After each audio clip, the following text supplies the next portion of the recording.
Em nome do Pai, do Filho e do Espírito Santo. Amém. Vinde, Espírito Santo, e enchei os corações dos vossos fiéis, e acendei neles o fogo do vosso amor. Enviai o vosso Espírito, e tudo será criado, e renovareis a face da terra.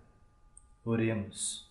Ó Deus, que instruístes os corações dos vossos fiéis com a luz do Espírito Santo, fazei que apreciemos retamente todas as coisas segundo o mesmo Espírito e gozemos sempre da sua consolação. Por Cristo Senhor nosso. Amém. São Miguel Arcanjo, defendei-nos no combate. Muito bem. Seja muito bem-vindo novamente, meu irmão, minha irmã, você que nos acompanha. Nós estamos na nossa segunda partilha, no nosso segundo dia de estudo sobre os pecados capitais. Iniciamos a nossa partilha no vídeo passado, conversando um pouco mais sobre a introdução dos pecados capitais, um pouquinho da consequência dos pecados em nossas vidas, a forma pelo qual o pecado vai se proliferando em nossas vidas, vai se repetindo, vai se alastrando em cada um de nós. Hoje nós vamos falar um pouquinho sobre o pecado da gula. O primeiro pecado capital. Parece um pouco, como a gente poderia dizer, estranho falar de gula no mundo moderno, no mundo de hoje em dia. Muitas vezes nós podemos até pensar assim, mas que mal eu estou fazendo a alguém? Eu não faço mal a algum? Que mal é? Eu não estou prejudicando ninguém, eu estou somente me alimentando, ninguém tem a ver nada com isso. Ou muitas vezes até achamos que perdemos a consciência do que a gula, do que o comer-se errado, do que o alimentar-se de forma errada é um pecado. Vamos começar talvez por um índice que mostra claramente a presença desse pecado no mundo de hoje. Hoje no Brasil, nós somos 40% da população brasileira está acima do peso. Se nós formos considerarmos as pessoas adultas, a população adulta, esse índice vai chegar a 50%. Só de obesos, somos 15% de obesos. Veja, parece que não tem tanto significado, parece que não tem tanta ação esse pecado no mundo de hoje. Mas ele está aí, presente.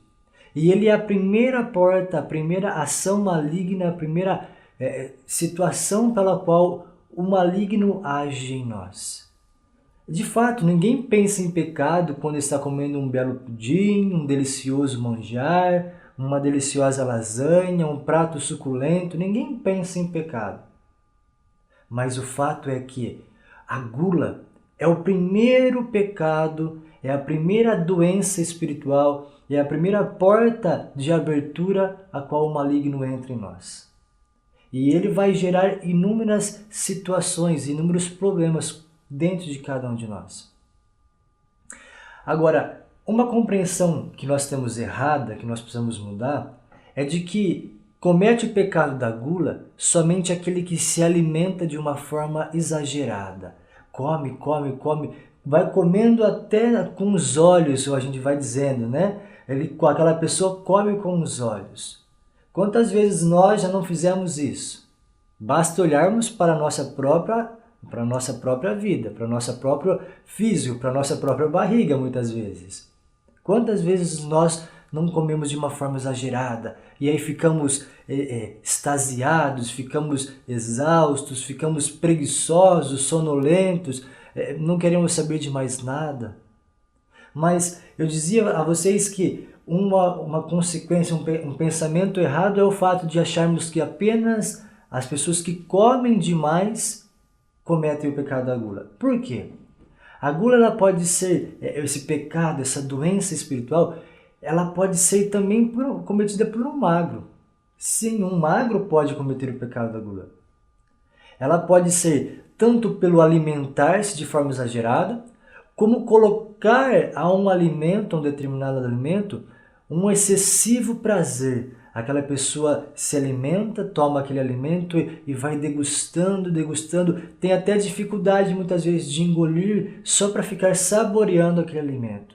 Ela vai fazendo aquele alimento algo supremo na vida dela, como se tudo estivesse em redor daquele alimento. Então, não é só pelo fato de comermos demais que pecamos, mas também quando colocamos um excessivo prazer, uma excessiva satisfação no alimento. Temos até dificuldade de ingeri-lo. Nessa forma nós podemos compreender claramente que um magro, uma pessoa magra, também pode cometer o pecado da gula. É preciso dizer que o pecado da gula é uma das portas mais sutis que o maligno entre nós. E outra compreensão que nós devemos ter é que nós precisamos parar com as nossas desculpas. Muitas vezes nós somos cheios de boas desculpas, estamos carregados de boas desculpas. Preciso lembrar o que a palavra de Deus vai nos dizer. O maligno é o pai da mentira. Ele sabe como nos colocar, como nos ofertar uma bela desculpa. Precisamos agir com cautela e com naturalidade com a nossa conduta. Assim, precisamos compreender de fato então no que consiste o pecado da gula. A gula, por mais que seja uma atitude que visível, que está relacionada direto à dimensão corporal, ela não está presa. O pecado dela, a consequência dela é no corpo, mas ela não está presa às realidades corporais. A gula é uma doença do espírito. Não é apenas o corpo é onde nós vamos somatizar, o corpo é onde nós vamos encontrar esse pecado. Mas a gula é uma doença do espírito, é a forma pela qual eu me relaciono com a comida, é a forma pela qual eu coloco a comida como centro da minha vida. É preciso dizer também que Deus criou a comida. Então, tudo que Deus criou é bom. Então, a comida é boa. Nos alimentar é bom. O prazer, a saciedade que a comida nos dá é bom, foi desejado por Deus. Não está o pecado aí. O pecado está em fazer do alimento o centro de nossa vida, o centro de nossa história. Nós vamos nos alimentando e esquecemos do Criador. Esquecemos de Deus que nos concedeu essa dádiva do alimento. Quantas vezes nós nos relacionamos, quantas vezes nós nos colocamos à mesa e esquecemos de Deus que nos concedeu esse fruto, essa bondade.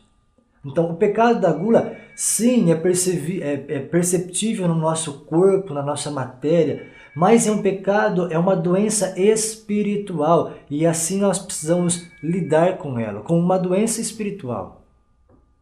Se nós formos pensarmos apenas no campo do corpo, batalhar, lutar contra o corpo, lutar contra as tendências do corpo, muitas vezes nós não vamos ter sucesso, nós vamos ter dificuldades em sair desse pecado. Por isso nós precisamos compreender antes de tudo que o pecado da gula consiste numa situação, numa doença espiritual que atinge por primeiro o nosso espírito.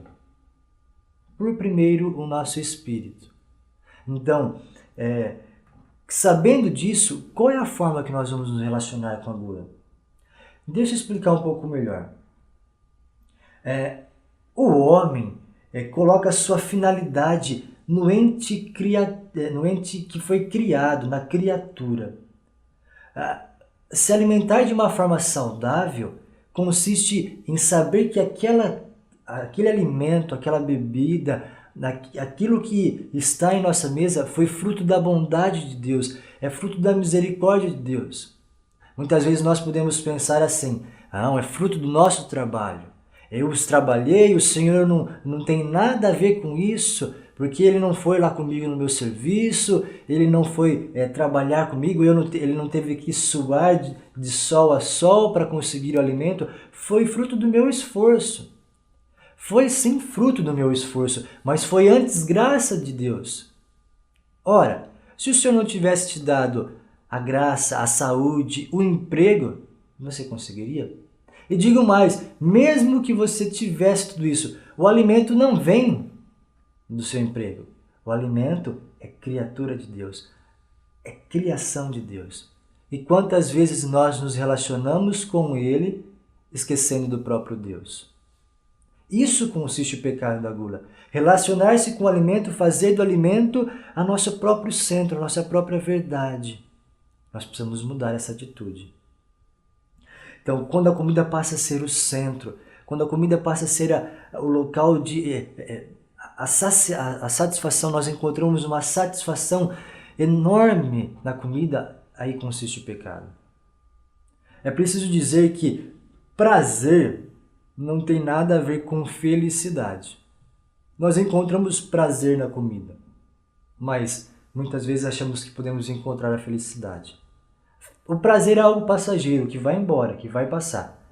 A felicidade é algo duradouro, algo que vem de um relacionamento autêntico com Deus, algo de alguém que encontra verdadeiramente Deus, da pessoa que se relaciona, que coloca Deus ao centro da sua vida. Então, prazer e felicidade são situações diferentes. Prazer está relacionado ao corpo e é passageiro. Felicidade está relacionada à alma e é duradoura. Nós precisamos procurar a felicidade em Deus e não no alimento. Como eu disse a vocês, o pecado da gula vai abrindo as portas da nossa vida para inúmeros outros pecados. Inúmeros outros pecados. Vamos ver algum desses pecados. São Gregório Magno nos coloca alguns pecados que eu quero apresentar a vocês. É uma lista pequena daquilo que São Gregório Magno vai nos dizer. Um dos pecados que a gula nos traz, uma das portas que a gula nos traz, é a alegria vã. A alegria vã é uma razão, a razão perde sua ascendência sobre a vontade. Trata-se de uma alegria tola, sem fundamento. É um tipo de alucinógeno. Isso não apenas no que diz respeito às bebidas alcoólicas, às substâncias que contêm dependência, mas a qualquer bebida. Então, essa alegria vã produz em nós uma alegria frívola, uma alegria boba. Não é verdadeiramente uma alegria. Não tem sentido naquela alegria. Nós ficamos alegres de uma forma até mesmo espalhafatosa. A segunda consequência é a palhaçada. Palhaçada é um pecado? Sim. Quantas vezes você percebe uma pessoa que come, que bebe e depois fica extravagante nos seus gestos, na sua fala, começa a fazer brincadeiras, começa a fazer piadas, e essas piadas muitas vezes, essas brincadeiras, são de uma forma que denigrem, que maltratam. A pessoa perde um pouco a razão, a pessoa perde um pouco o controle, começa a falar alto, começa a se gesticular alto. É uma palhaçada. É a desordem dos gestos. Outra consequência que o pecado da gula traz em nós, a impureza, a desordem no corpo. Quantas pessoas não se perderam na vida pela impureza, porque se deram ao luxo da impureza, porque se deram ao luxo pelo pecado da gula, a impureza entrou em nós. Os santos padres são categóricos em afirmar que todas as pessoas que têm o pecado da luxúria, que têm essa dificuldade na luxúria, têm o pecado da gula. Nem todos os que têm o pecado da gula têm o pecado da luxúria. Por quê? Porque a gula vai nos remeter, essa impureza vai nos conduzir a isso. Nós precisamos saber disso. Quantas situações, de impureza vão acontecendo na nossa vida, devido à porta da gula que entrou em nós. As pessoas vão bebendo demais, vão comendo demais. Pensamos no alcoolismo. Quantas pessoas vão se tornando, tendo relações desenfreadas depois de uma noite de bebedeira e tudo mais. Outro pecado que entra sobre nós, através da porta da gula, é a estupidez, ou o embotamento da mente, eles dizem. São Gregório Magno nos diz. É como se a inteligência ficasse um pouco sonolenta, a gente perde um pouco a reflexão, o desejo de oração, a gente acaba tendo uma dificuldade na forma de nos relacionarmos com a nossa vida, porque nós vamos ficando sonolentos devido ao que o pecado da gula causou em nós. Nós podemos observar que todas as vezes que comemos, muitas vezes queremos um minutinho de descanso. Deixa eu ler com vocês também o que São João Clímaco, um padre do deserto, nos traz. São João Clímaco vai trabalhar o pecado da gula e apresenta para nós como se ele estivesse conversando com o pecado da gula. Como se ele estivesse conversando e a gula dizendo a ele, falando com ele. Eu vou ler para que a gente possa compreender as consequências que a gula nos traz. Olha o que a gula diz a São João Clímaco. Meu filho, o meu filho primogênito é o espírito da fornicação. Depois dele, em segundo lugar, vem a dureza de coração. E em terceiro lugar, o sono.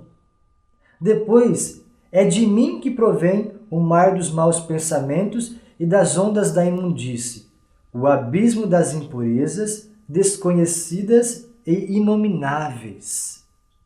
Minhas filhas são a preguiça, o mexerico, o atrevimento, a chacota, a bufonaria, a contestação, a birra, a desobediência, a insensibilidade, a escravidão, a autossuficiência, a arrogância, o exibicionismo. E depois dessas coisas vem o coração, a impureza, os pensamentos agitados. Veja como São João Clímaco,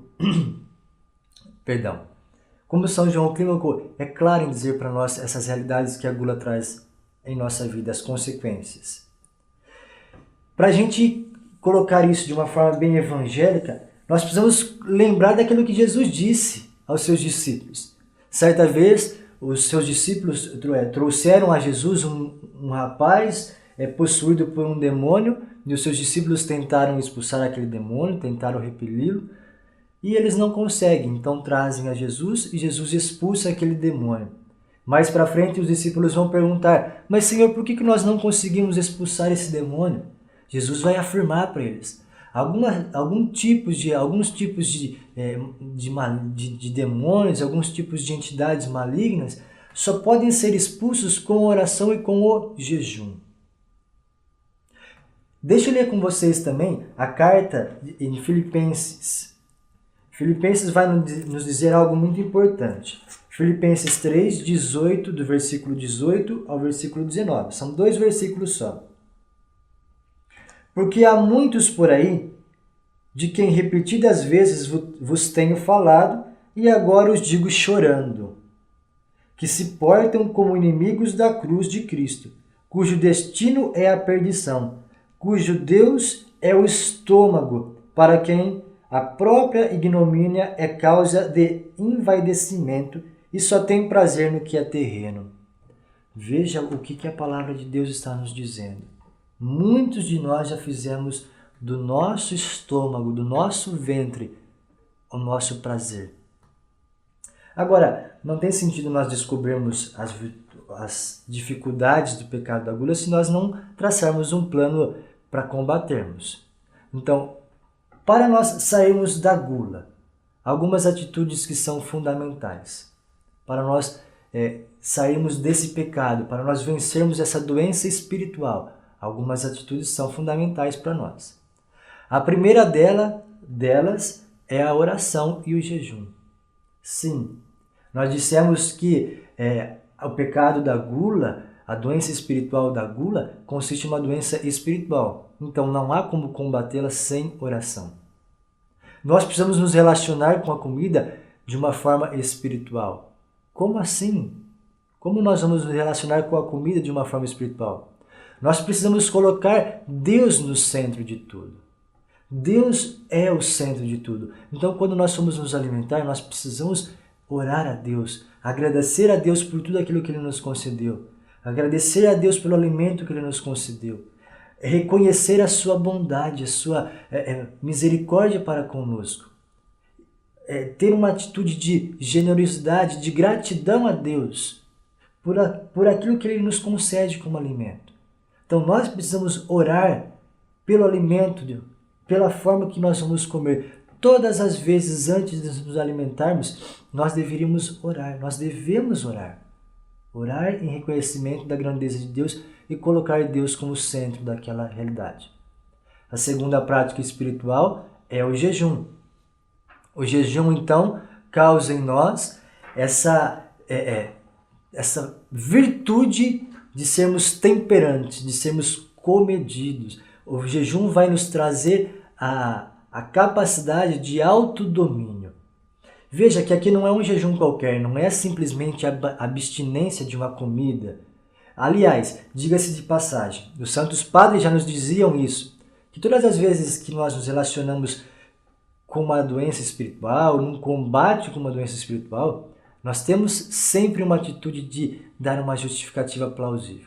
Vamos fazer um jejum, mas tomem cuidado. Cuidado para você não se... com a sua saúde, cuidado, não vai se esforçar muito, não vai ter uma atitude que prejudique a sua saúde. Veja como nós somos. Quando nos interessa, nós somos firmes, somos corajosos. Mas quando exige de nós uma mudança espiritual, nós sempre temos uma justificativa. O jejum precisa ser tomado nessa dinâmica espiritual. O jejum é algo espiritual. A sua dinâmica é espiritual. Fazer jejum por jejum não tem sentido. Então nós precisamos saber nos relacionar. Essa atitude espiritual que envolve. Então nós temos que realizar o jejum, nós temos que sacrificar o nosso corpo, sim. Nós temos, no mundo onde diz que nós não precisamos ter sacrifício, não precisamos sofrer, e fica difícil pensarmos nisso. Mas a verdade é que nós precisamos sofrer sim um pouco na carne, sofrer sim um pouco. Isso vai gerar em nós uma atitude de autodomínio, nós seremos capazes de nos dominar. Então o jejum é algo fundamental. Algumas atitudes práticas que nós podemos tomar. Não se alimente mais do que é o necessário. Mas aquele meu amigo come 2 pratos cheios e não engorda. Eu que como só meio prato engordo. Veja, nós estamos falando aqui de uma questão até puramente matemática. O seu amigo talvez come 2 pratos e meio, mas gasta 2 pratos e meio. Você come meio prato e não gasta isso. Nós precisamos olhar também essa questão. Então, um conselho que os santos padres nos dão, os padres do deserto, saia sempre da mesa com um pouquinho de fome. Como assim? Vou passar fome? Não, não é passar fome. Mas saia sempre um pouquinho de fome. Quando você for dizer assim, acho que cabe um pouquinho mais, basta, ali você parou. Porque até mesmo pensando fisiologicamente, há um tempo para que o nosso cérebro, para que a nossa mente compreenda que estamos saciados. Então saia sempre um pouco com fome da mesa. Sempre um pouquinho com fome. E a segunda atitude prática que nós podemos tomar, talvez não, com certeza, pense sempre na finalidade do alimento. O alimento está para me nutrir. O alimento está para mim e não eu para o alimento. Eu preciso olhar para o prato, para a minha refeição, pensando naquilo que me é necessário para suportar as exigências do meu dia a dia. Então, coma alface, coma salada, coma tomate e não se empanturre de carne, não se empanturre de comidas pesadas. É preciso dar os nutrientes que o nosso corpo precisa. Quando nós olhamos só para a carne, quando nós olhamos só para aquilo que nós gostamos, nós estamos olhando para o prazer que aquilo nos traz. Olhe pela finalidade. A comida está para nos nutrir, a comida está para nos fortalecer. Então nós devemos nos relacionar com a comida como pensando nela pela finalidade que Deus colocou. E a finalidade dela é a nossa nutrição. O prazer é algo que vem junto, que vem agregado. Certo? Então, olhe para o seu alimento. Então, sempre tem essa medida de olhar e falar, opa, isso me é necessário. Eu preciso desses nutrientes. Agora, eu não preciso desses outros. Então, seja firme com você. Seja firme com a sua decisão. Lutemos por uma vida mais santa, por uma vida mais casta, por uma vida mais pura. Lutemos contra essa doença espiritual. Lutemos contra os pecados que ela traz em nossas vidas. E por último, não menos importante, ocupe-se mais com a palavra de Deus. Leia mais a palavra de Deus. Deus é fonte de toda inspiração. Os conselhos de Deus em nossas vidas são fontes de bem-aventurança. Ocupe-se. Não há como conhecer a Deus se você não estiver se ocupando com a palavra de Deus. Desejo a você, meu irmão, que Deus possa abençoar, que Deus possa te derramar toda a graça, que Deus possa dar toda a fortaleza, toda a temperança necessária para que nós juntos possamos vencer essa tentação, vencer essa provação do pecado da gula. Que Deus te abençoe.